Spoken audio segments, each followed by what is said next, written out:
Pera, pera, napalamuti sa bulsa.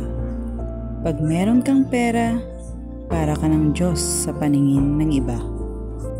Kung wala ka namang pera, naging isa ka na sa mga basura. Okay sakit isipin na minsan pera ang dahilan kung bakit nawawasak ang pagkakaibigan. Dito mo rin malalaman kung sinong iyong matatakbuhan sa oras ng pangangailangan. Hay nako, iba na talaga ang magagawa ng pera. Pag may pera ka, kilala ka, lalo na ng iyong pamilya. Pero pag wala kang pera, huyo ka sa kanila.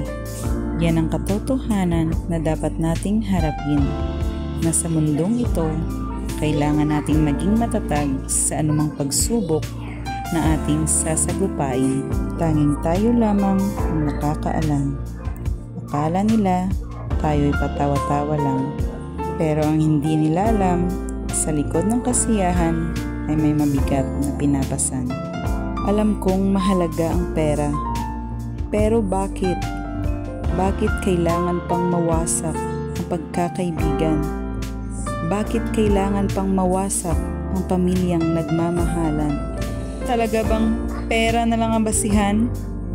Pera, pera.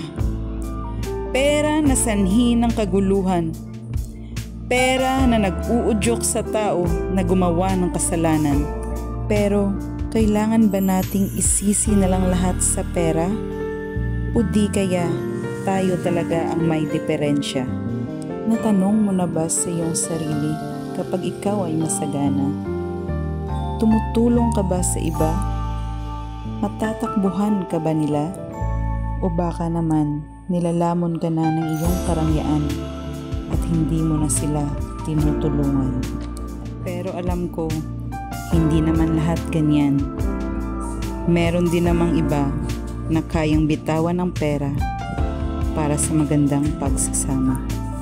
Para sa kanila, mas mahalaga ang pagkakaibigan at pamilya kaysa sa pera.